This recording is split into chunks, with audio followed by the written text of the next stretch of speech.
Salam dalam kasih Tuhan kita Yesus Kristus. Yakub sudah lama tidak mendengar kabar tentang Yusuf. 20 tahun lebih bagi Yakub, Yusuf sudah mati. Secara pribadi saya tidak bisa membayangkan bagaimana perasaan Yakub yang sesungguhnya ketika mendengar kabar bahwa Yusuf masih hidup dan bahkan sekarang menjadi penguasa di Mesir. Sukacita itu pasti.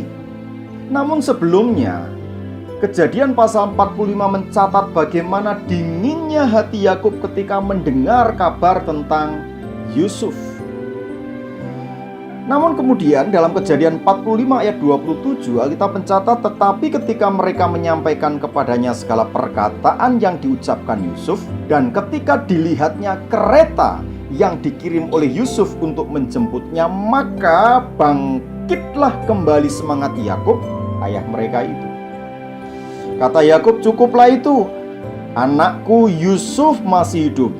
Aku mau pergi melihatnya sebelum aku mati. Bapak Ibu yang saya kasih dalam nama Tuhan Yesus Kristus, dalam perjalanan menuju ke Mesir, saya bisa paham bagaimana pikiran yang berkecamuk dalam kepala Yakub. Bagaimana tidak? Dusta selama 20 tahun lebih yang dia dengar itu sudah memblokir pikirannya bahwa Yusuf sudah mati dimakan binatang buas. Saya bisa merasakan kegampangan Yakub ketika dia berpikir apakah itu benar-benar Yusuf anaknya yang sekarang sudah menjadi penguasa Mesir. Sulit rasanya merubah sebuah kebenaran yang sudah terlanjur diyakini selama puluhan tahun.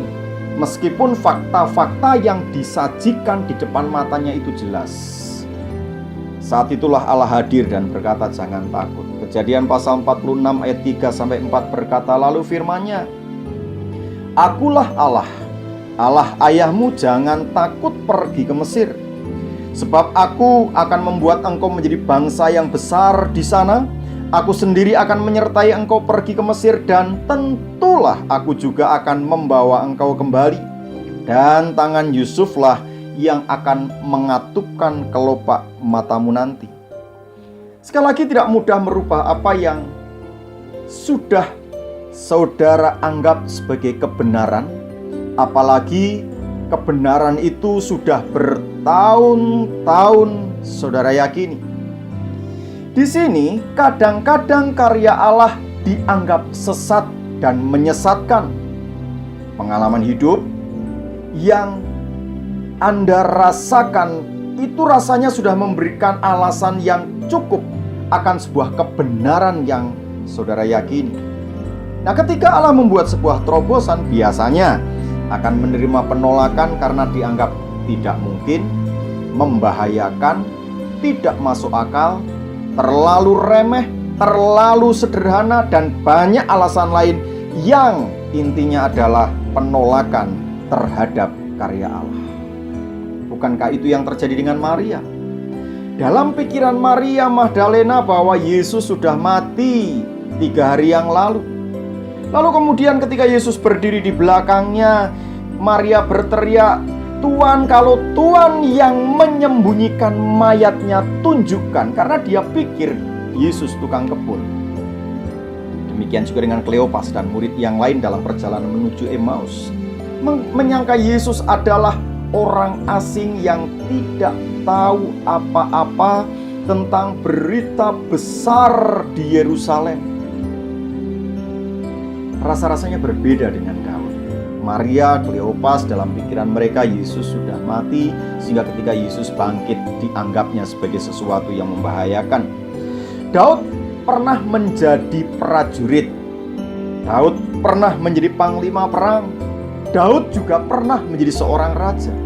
Tetapi di dalam setiap pertempuran, Daud selalu bertanya, Tuhan, bagaimana ini?